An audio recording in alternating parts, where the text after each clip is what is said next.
오늘은 거치는 돌이라는 제목으로 함께 하나님의 말씀을 나누려고 합니다. 제가 아이들한테 이런 질문을 해본 적이 있어요.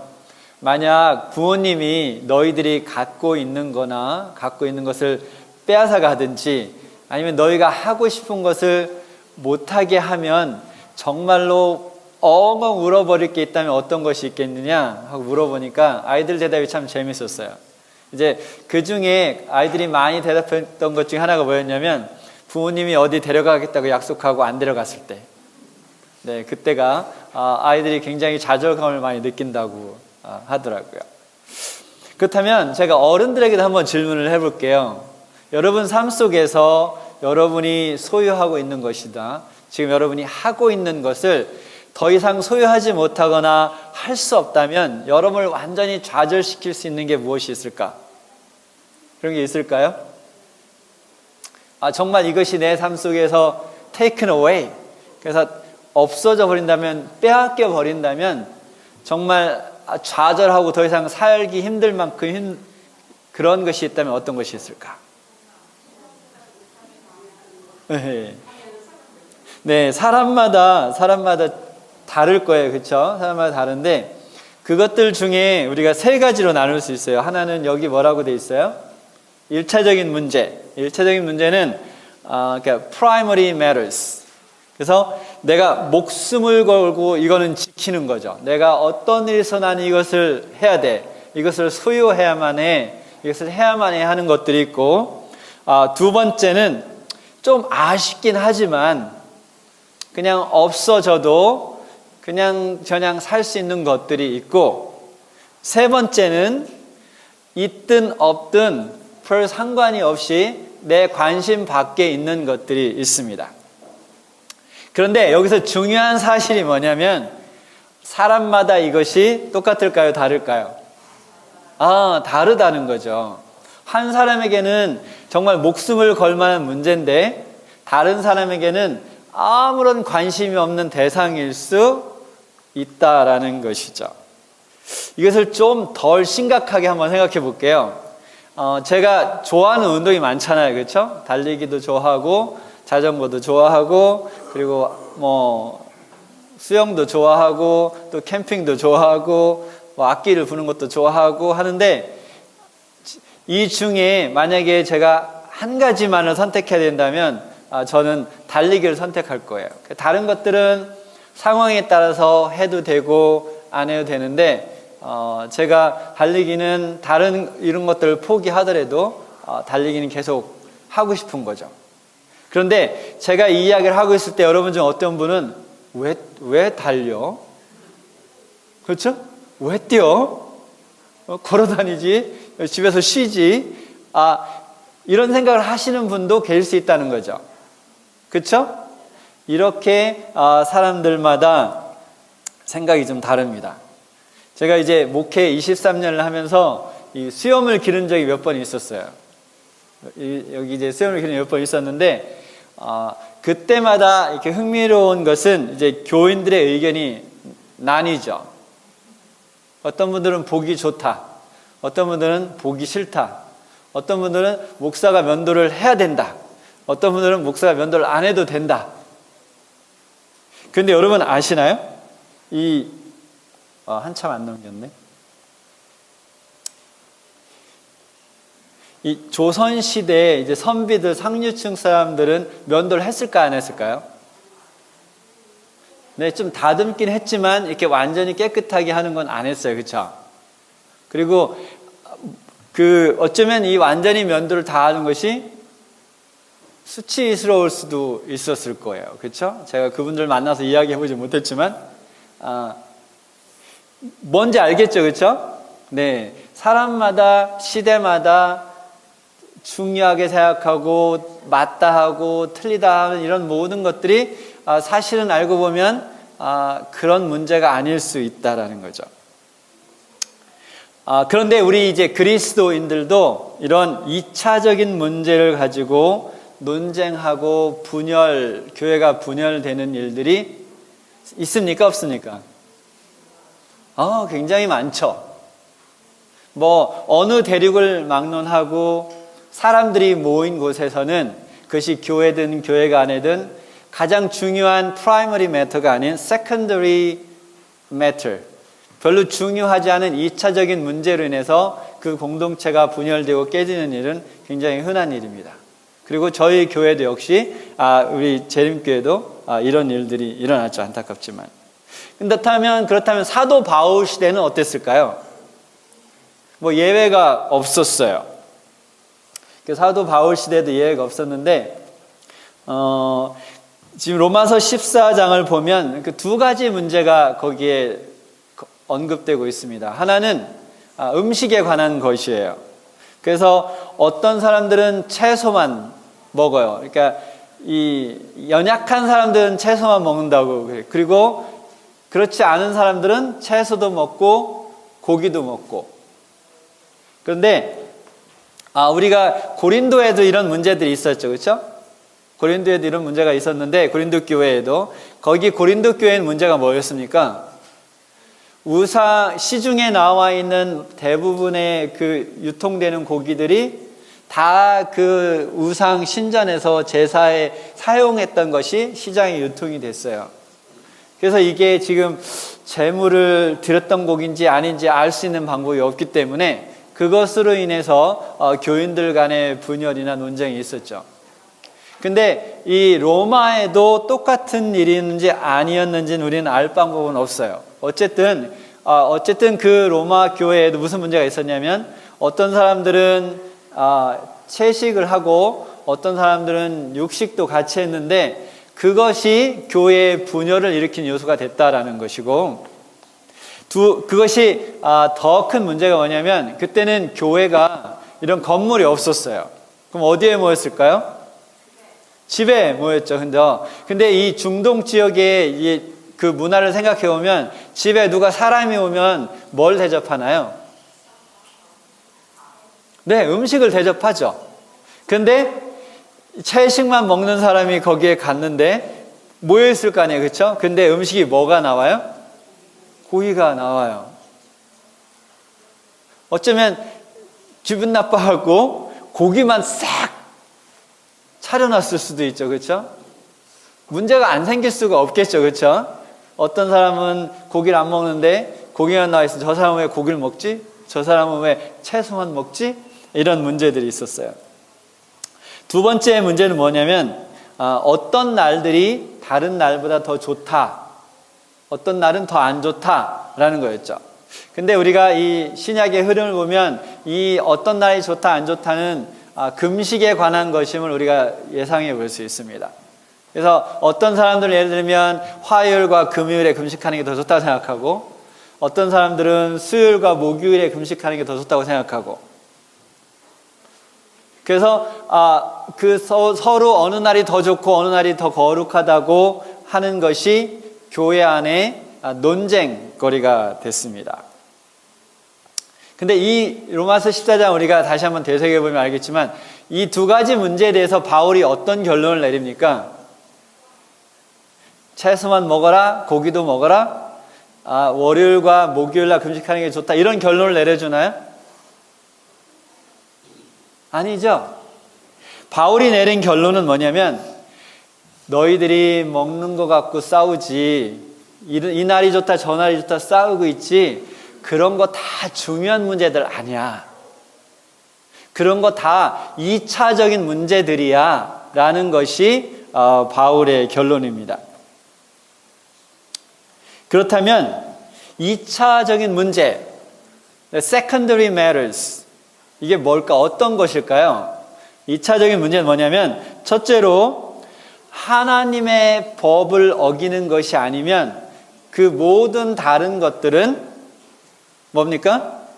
2차적인 문제들이에요. 뭘 어기는 것이 아니면? 하나님의 법을 어기는 것이 아니면.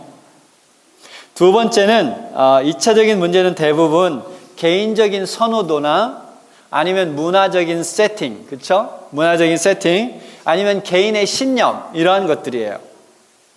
이러한 것들은 사람이나 각 개인의 선호도나 문화에 따라 다를 수 있죠, 그렇죠? 아까 제가 이제 면도 이야기를 했지만 이제 어떤 지역에, 지금도 어떤 지역에 가면 이 면도를 한 남자를 보면 그 공동체에 소속이 될 수 없는 공동체도 있어요. 그렇죠? 근데 어떤 공동체에 가면 면도를 안 하고 오면 저 사람 도대체 무슨 일 있나? 하고 그 사람에게 어떤 일이 생긴 것처럼 생각할 만큼 면도를 안 하는 것이 이상한 것일 수 있죠. 그렇죠? 만약에 어느 지역에 갔는데 여자들이 다 바지만 입는 곳에 어떤 사람이 치마를 입고 가면 그 치마 입은 사람이 굉장히 이상하게 보이겠죠. 반대로 치마만 다 입고 여자들이 입고 있는데 바지를 입은 사람이 한 사람이 가면 그 사람이 이상하게 보이겠죠. 그렇죠? 이런 것처럼 개인적인 선호도, 신념 아니면 문화적인 세팅은 대부분 2차적인 문제에 속합니다. 근데 2차적인 문제를 우리가 부정적으로 보면 때때로는 교만과 자만을 일으키는 원인이 되기도 해요. 왜 싸우게 되냐면 내가 더 잘났기 때문에 싸우는 거예요. 왜 싸우게 되냐면 나는 맞고 너는 틀리기 때문에 싸우는 거죠. 그래서 자만과 교만의 원인이 된다는 거죠. 근데 아까도 말씀드렸지만 우리 재림교회 내에서도 이런 2차적인 문제 때문에 골치를 앓고 있는 교회들이 꽤 있습니다. 그런데 정말 감사한 거는 우리 위니펙 한인교회는 이런 부분에 있어서 굉장히 건강한 편이에요. 우리 2차적인 문제를 가지고 다툼이 거의 없는 교회입니다. 감사하지 않습니까? 네. 그렇지 우리 교회가 그런 분위기는 없지만 우리가 개인적으로는 그럴 수 있어요. 그렇죠? 근데 우리가 로마서 14장의 말씀을 통해서 여러분이 혹시 이런 2차적인 문제 때문에 때때로는 마음속에 고민이 있거나 아니면 분노를 하거나 아니면 그것에 시간을 낭비하고 있는지 한번 돌이켜 볼 수 있으면 좋을 것 같습니다. 그러면 2차적인 문제가 어떤 일을 합니까? 로마 14장을 잘 보면 논쟁, 불만, 분열, 상처 이런 것들을 만들어요. 공동체 속에서. 다른 사람에게 마음에 상처를 주고 그리고 불평불만을 하게 되면 왜 도대체 저 사람은 저러는 거야? 라는 불평불만을 일으키게 하죠. 그렇죠? 그것이 심해지면 분열이 생기는 거예요. 한쪽은 괜찮다고 생각하고 한쪽은 된다라고 생각하고 그러면 그 두 그룹이 나눠지는 거죠. 교회가 하나 개척되는 거예요. 그래서 그렇죠? 네, 안타깝게도 교회가 그렇게 개척되는 경우가 많아요. 2차적인 문제에 대한 논쟁으로 싸우다가 결국은 교회가 분열이 되는 거죠. 로마서 14장 4절 한번 같이 읽어보겠습니다. 시작. 남의 하인을 판단하는 너는 누구뇨?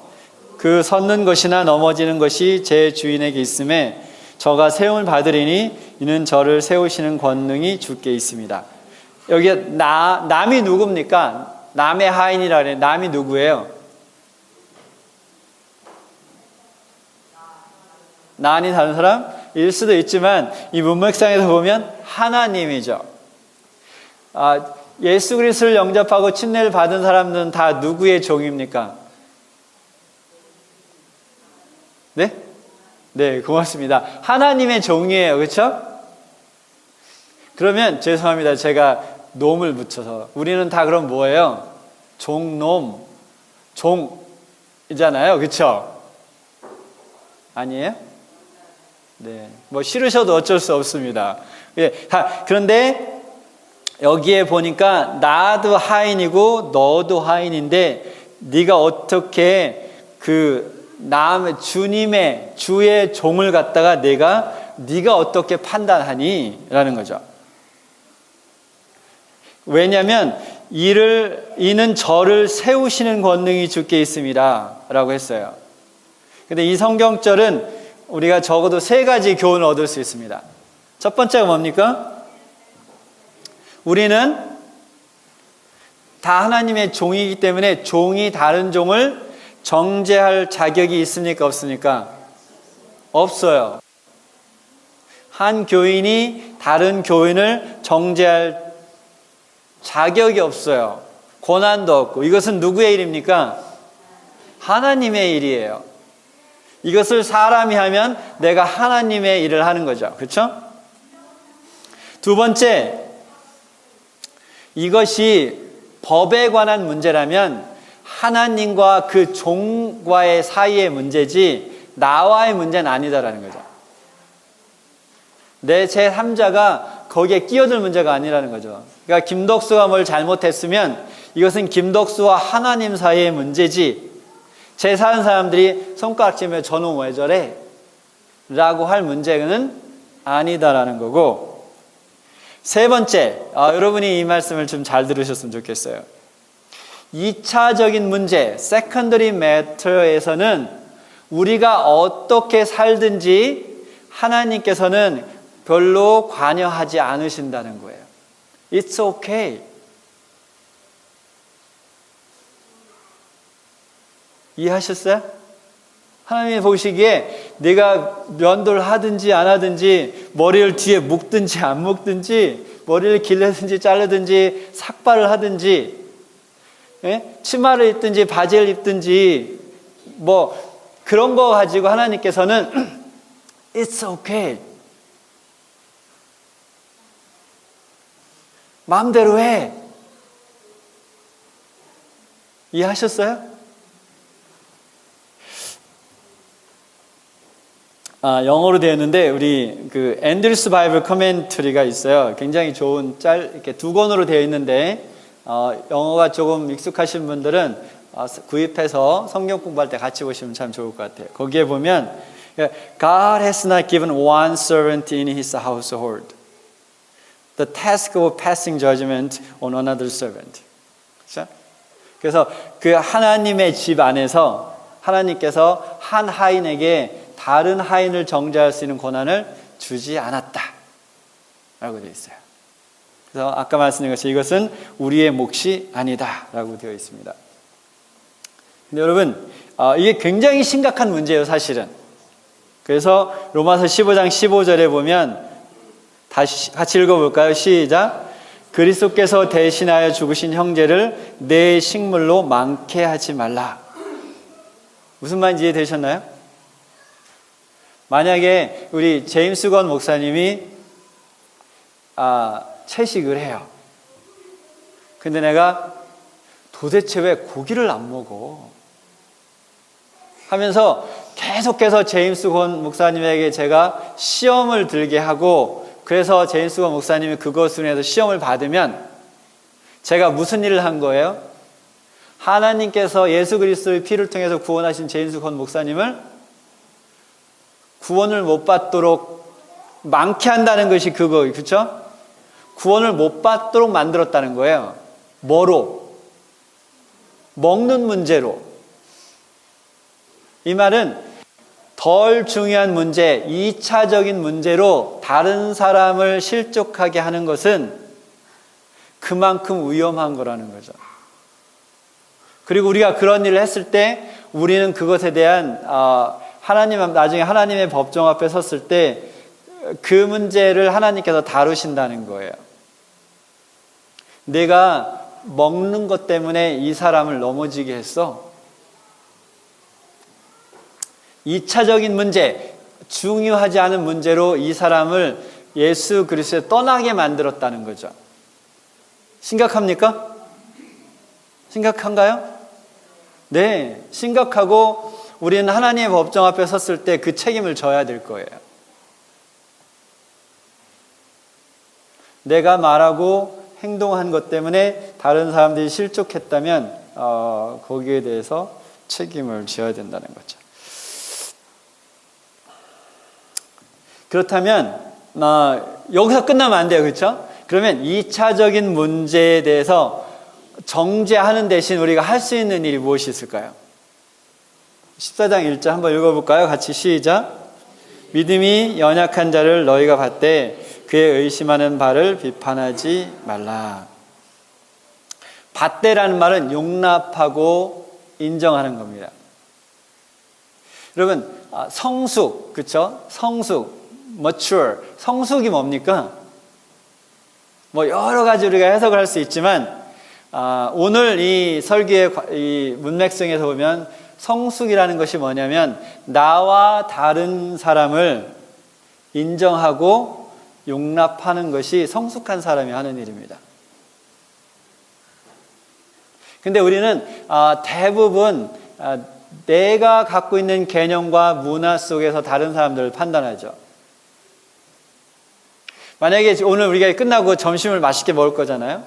근데 만약에 저를 한번 보세요, 여러분. 제가 이 맛있는 음식을 떠가지고 이렇게 막 먹는 거예요. 입으로 그냥 이렇게. 그러면 만약에 지금 장로님들하고 저기 남자분들이 제 앞에서 밥을 먹다 저를 보고 어떻게 생각하시겠습니까? 왜 저래? 미쳤나? 그렇죠? 근데 여러분, 어떤 문화가 아직 보지 못했지만 어떤 문화가 밥을 갖다 놓고 손을 안 쓰고 이런 수저를 안 쓰고 입으로 그렇게 먹는 문화 속에 여러분이 가서 수저로 이렇게 먹으면 누가 이상한 사람이에요? 수저 쓰는 사람이 이상한 사람이죠.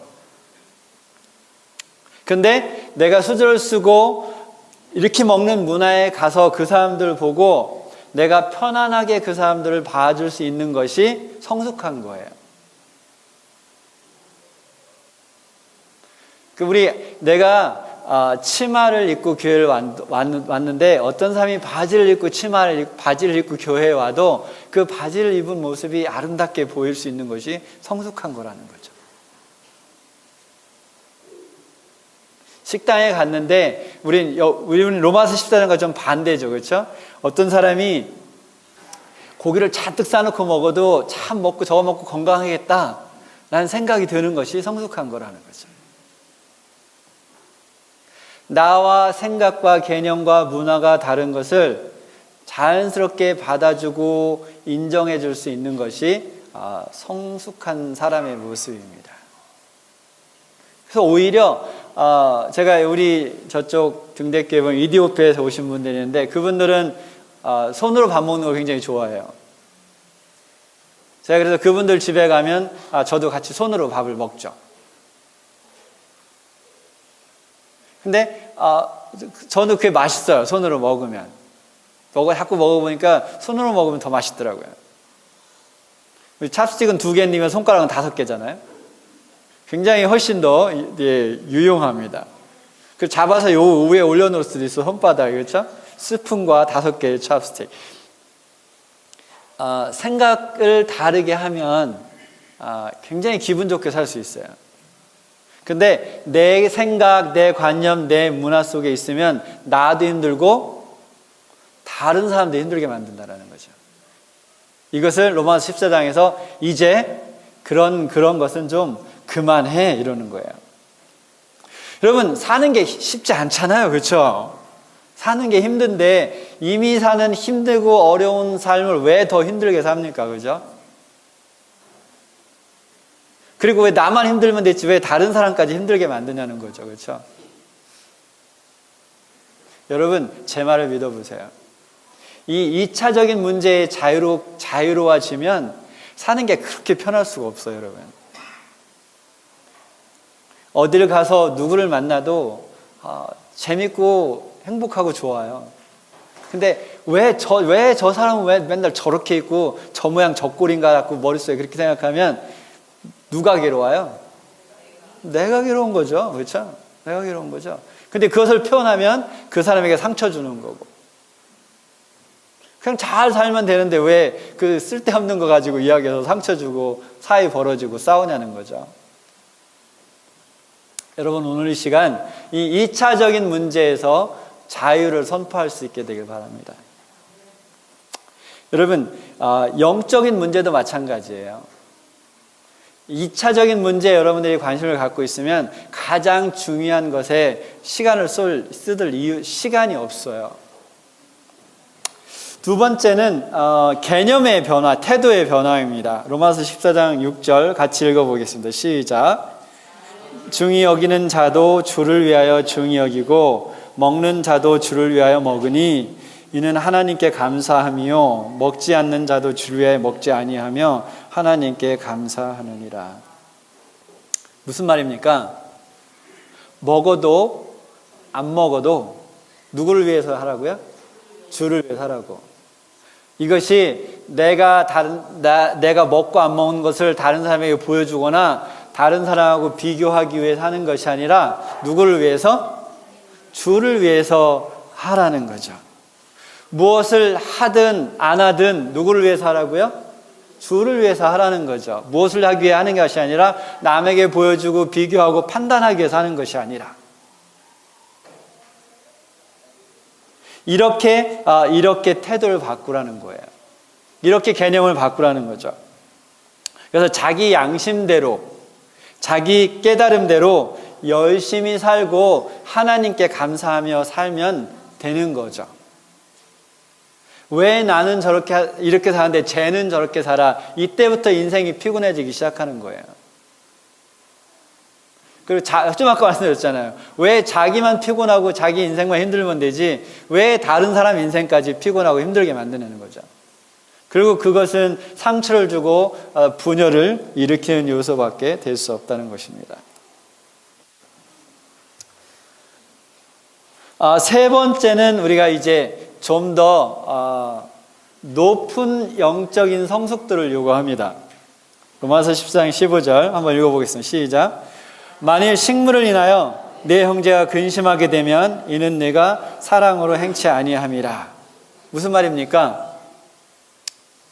예를 들면 제가 양심상 저는 고기를 먹어도 된다고 생각을 하면, 근데 어떤 사람들이 제가 고기 먹는 것을 보고 그 사람이 시험에 들면 그 형제를 시험에 들게 하는 대신 내가 차라리 뭘 안 먹는다는 거예요? 고기를 안 먹는다는 거죠. 이 형제를 시험에 들게 만드는 대신 나는 상관이 없다고 생각하지만 이 사람을 위해서 내가 안 먹는다. 이것이 이제 우리가 가장 고차원적인 영적인 성숙도입니다.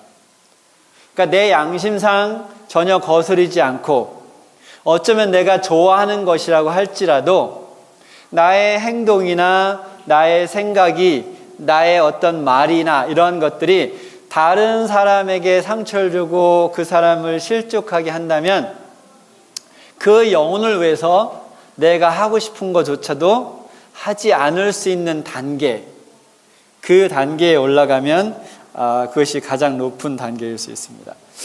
바울도 이 경지에 올라갔어요. 그렇죠? 그래서 고린도전서 9장 19절 22절 보면 같이 읽어볼까요? 시작. 내가 모든 사람에게 자유하였으나 모든 사람에게 종이 된 것은 더 많은 사람을 얻고자 함이라. 유대인들에게는 내가 유대인과 같이 된 것은 유대인들을 얻고자 함이요 율법 아래에 있는 자들에게는 내가 율법 아래에 있는 자 아니하나 율법 아래에 있는 자같이 된 것은 율법 아래에 있는 자들을 얻고자 함이요 율법 없는 자에게는 내가 죄송합니다. 하나님께서는 율법 없는 자가 아니요 도리어 그리스도의 율법 아래에 있는 자나 율법 없는 자와 같이 된 것은 율법 없는 자들을 얻고자 함이라. 약한 자들에게는 내가 약한 자와 같이 된 것은 약한 자들을 얻고자 함이요 여러 사람에게 내가 여러 모양이 된 것은 아무쪼록 몇몇 사람들을 구원하고자 함이니. 사실 우리가 지금 살고 있는 이 시대는 굉장히 개인주의적이에요. 그렇죠? 나 중심적인 그런 시대 속에 살고 있어요. 그래서 세상을 보는 눈도 나를 통해서 보죠. 그래서 내가 좋아야 되고 내가 행복해야 되고, 그래서 이기주의가 굉장히 자연스러운 문화가 지금 현재 우리 시대 문화죠. 그런데 그래서 우리 한국 사람들은 우리라는 단어를 좋아하잖아요. 얼마나 좋아하면 우리 아내, 우리 남편 그럴까요? 그게 말이 됩니까? 우리 아내, 우리 남편. 남편과 아내를 다른 사람과 쉐어하지 않아도 우리는 우리 아내, 우리 남편이라는 말을 해요. 근데 점점 우리가 이 한국 문화 속에서 사라지고 있죠. 그죠? 내가 중요한 거고. 근데 이것이 문제점도 있어요. 근데 내가 공동체를 위해 희생하는 것은 누구의 결정입니까? 나의 결정이에요. 그것이 누군가의 압박이나 어떤 폭력이나 이러한 것에 의해서 된다면 그것은 굉장한 문제를 일으키죠. 그것이 아까 말한 분열이나 다툼을 일으키는 거예요. 내가 누군가를 위해서 희생해야 한다면 그것은 내가 그만큼 성숙했기 때문에 자연적으로 일어나는 그 결과지, 다른 사람의 압박이나 눈치 때문에 어쩔 수 없이 해서 그렇게 한다면 그것은 잘못된 문화죠. 그래서 우리가 그리스도에 대한 사랑이 깊어지면 이 바울과 같은 영적인 성숙도에 이를 수 있습니다. 그래서 내가 좋아도, 내가 하고 싶어도, 내 양심에 거리끼지 않아도 다른 사람의 영혼을 위해서 내가 하고 싶은 것을 안 할 수 있는 상태. 이것이 중요한 일입니다. 마지막으로 또 한 가지 해결 방식이 있는데, 그것은 1차적인 문제에 집중하는 일입니다. 그러니까 do primary matters, not secondary matters. 그래서 1차적인 문제, 로마서 14장 20절 같이 읽어볼까요? 시작. 식물을 인하여 하나님의 사업을 무너지게 말라. 아마 제가 역사를 찾아보진 않았지만 찾아보면 있을 거예요. 먹는 것 때문에 교회가 분열돼서 교회가 둘로 나눠진 교회가 있을까요? 분명히 있을 겁니다. 우리 재림교회 내에도 있을 거예요. 근데 지금 로마서 14장 20절에 뭐라고 합니까? 식물을 인하여 먹고 마시는 거죠. 그렇죠? 먹고 마시는 걸로 인해서 무엇을? 하나님의 사업을 무너지게 말라. 그래서 식물에 먹고 마시는 아까 말한 2차적인 문제에 관심을 갖는 것이 아니라 무엇에 관심을 가져요? 하나님의 사업에 관심을 갖는 것이 이런 문제를 해결하는 방법입니다. 여러분, 결혼 생활도 마찬가지예요. 결혼 생활의 1차적인 프라이머리 매터가 뭡니까? 1차적인 문제가 뭐예요? 결혼하신 분들 1차적인 문제가 뭡니까? 생각 안 해보셨어요? 서로 사랑하고 존중하고 돌보고 격려하는, 맞습니까? 네, 이런 것들이 1차적인 문제죠. 그렇죠? 근데 2차적인 문제는 뭡니까? 옷을 벗어서 옷걸이에 거는지 바닥에 두는지, 그렇죠? 책을 보고 책꽂이에 꽂아 놓는지 침대 밑에 떨어져 있는지, 치약을 중간부터 짜든지 밑에부터 짜든지, 밖에 다 갔다 와서 신발을 신발장에 넣어놓든지 여기저기 굴러다니든지, 이런 것들이 뭡니까? 이런 것들이 뭐예요? 결혼 생활의 2차적인 문제들이죠. 그런데 부부가 1차적인 문제에 관심을 갖고 그것을 위해 노력하면 그런 걸로 싸울 일이 없어요. 그런데 1차적인 문제를 하지 않으면 그런 것들이 밉게 보이는 거예요. 왜 저 사람은 왜 저 모양이냐 맨날, 그렇죠? 그러면 이제 그거 갖고 싸우는 거죠. 그러면 결혼 생활이 행복할 수가 없겠죠. 여러분, 군인도 똑같습니다. 군대에 가면 훈련이 많은 부대가 있고 훈련이 적은 부대가 있어요.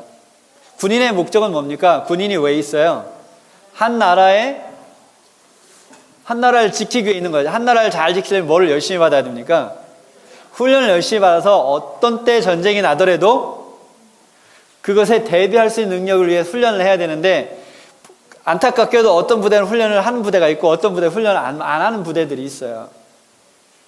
근데 훈련을 하는 부대들은 대부분 내무반 생활이 편해요. 별로 간섭이 없어요. 왜요? 이미 훈련하고 나서 피곤하기 때문에 간섭할 힘이 없는 거예요. 근데 이 훈련을 하지 않는 부대는 내무반이 엄격합니다. 그래서 일병이나 이병이나 일병은 TV를 못 보게 한다든지, 지금은 안 그렇지만 옛날에 구두를 어떻게 닦아서 어떻게 정리해야 된다든지, 이런, 또 이 각은 옷을 벗어갖고 유니폼을 벗어서 군복을 벗어서 어떻게 각을 잡아야 된다든지, 먼지가 하나 있으면 안 돼, 이런 2차적인 문제를 가지고 맨날 싸우는 거예요. 뭐를 안 하니까? 훈련을 안 하니까. 훈련이 뭡니까? 1차적인 걸 안 하니까. 교회도 똑같습니다. 교회에 사명이 있습니까? 있죠. 복음을 전하고 잃어버린 자를 찾는 것이 교회의 사명이죠. 우리 각 그리스도인의 사명은 무엇입니까? 똑같죠. 복음을 전하고 잃어버린 자를 찾는 거죠. 영문 코테이션 하나 더 보겠습니다. Secondary matters assume a false importance when we lose sight of the greater truth of salvation. 그래서 우리가 그 큰 구원의 진리에 대해서 눈을 떼게 되면 결국은 이 secondary matter를 false importance라고 그랬어요. Secondary matters, false importance. 가짜로 중요한 거예요. 진짜 중요한 게 아니라. 그런데 진짜 중요한 것에 눈을 떼면 가짜 중요한 것이 중요하다고 생각하고 그것에 피땀 흘리는 거예요. 핏대 세우고. 그래서 교회에서도 싸우고 집에서도 싸우고. 뭐를 잃어버리니까? 프라이머리 매터를 잊어버리니까. 로마서 14장 17절에 보면 하나님의 나라는 먹고 마시는 것이 아니요 그랬어요. 하나님의 나라가 뭐가 아니라고요? 먹고 마시는 게 뭡니까? 2차적인 문제. 제가 그랬죠? 설교 초반에 우리가 2차적인 문제로 무엇을 하든지 내가 입으로 밥을 먹든지 손으로 집어먹든지 젓가락을 쓰든지 하나님은 관심 없다고요. It's okay. 괜찮은 거예요. 내가 치마를 입든지 바지를 입든지 그거 하나님 It's okay. 머리를 기르든지 자르든지 It's okay. 하나님의 나라는 그것이 아니고 뭐예요? 성령 안에서 의와 평강과 희락이라 그랬어요. 하나님의 의가 뭡니까? 하나님의 의가 어디서 드러났어요? 예수 그리스도께 십자가 돌아가실 때 하나님의 의, 구원. 그것에 집중하면 뭐가 있습니까? 평강과 희락이 있는 거예요. 그리스도인 삶 속에 마음속에 평화가 있고 기쁨이 있는 거죠. 맨날 핏대 세우고 누가 뭐 하나 이렇게 싸우는 것이 아니라 하나님의 나라는 2차적인 문제가 아닙니다. 하나님의 나라는 먹고 마시는 거 아니에요. 다음 성경절을 좀 보도록 하겠습니다. 그래서 1차적인 문제, 그러니까 프라이머리 매터에 관심을 갖게 되면 어떻게 됩니까? 우리가 살아도 주를 위해 살고 죽어도 주를 위해 죽나니 그러므로 나는 사나 죽으나 우리는 주의 것이로다. 먹어도 주를 위해 먹고 먹지 않아도 주를 위해 먹지 않고 무엇을 해도 주를 위해 하고 무엇을 하지 않아도 주를 위해 하고 그러면 결국은 하나님의 의가 우리 삶 속에 들어오고 그렇죠? 우리가 평강과 희락을 누리며 살 수 있는 거죠. 여러분 우리가 그리스도에게서 눈을 떼는 순간 우리는 복음의 본질에서 눈을 떼게 됩니다. 그러면 결국은 2차적인 문제를 갖고 그것에 시간과 에너지를 쏟으며 사는 거예요. 근데 하나님은 no. 하나님의 나라는 2차적인 문제가 아니야. 1차적인 문제. 나에게 집중해. 예수 그리스도에게. 여러분은 다른 사람에게 거치는 돌이 돼서 그 사람을 넘어지게 하는 사람이 될 수 있습니다. 저도 그렇고요. 근데 아까도 말씀드렸지만 심판 때 하나님께서 저와 여러분에게 물으실 것입니다. 또한 여러분은 성령의 인도를 받아 복음의 사도가 되고 평강과 기쁨을 누리는 그리스도인이 될 수도 있습니다. 그래서 누구를 걸려서 넘어지게 하는 것이 아니라 넘어지는 사람을 잡아서 일으킬 수 있는 평화의 사도가 될 수도 있습니다. 위니펙 한인교회도 마찬가지죠. 사람을 넘어지게 하고 쓰러지게 만드는 교회가 아니라 쓰러진 자도 들어오면 그들을 잡아서 일으키는 그런 교회가 될 수 있다는 것이죠. 여러분은 어떤 교회를 다니고 싶습니까? 여러분은 어떤 교인의 삶을 살길 원합니까? 넘어지게 하는 자가 되길 원합니까? 넘어지는 자를 잡아서 일으키는 자가 되길 원하십니까? 성령께서 여러분의 마음속에 말씀하실 때, 혹시 여러분이 지금까지 2차적인 문제 때문에 교회에서, 여러분의 가정에서 힘들고 어렵고 다른 사람의 상처를 주었다면 오늘 이 시간 성령의 인도하심을 받아 결심하시기 바랍니다. 그래, 내가 오늘부로 다 내려놓겠다. 그리고 예수 그리스도에게 집중하고 살겠다. 그렇게 결심하시길 바라면서 오늘 말씀을 마치겠습니다.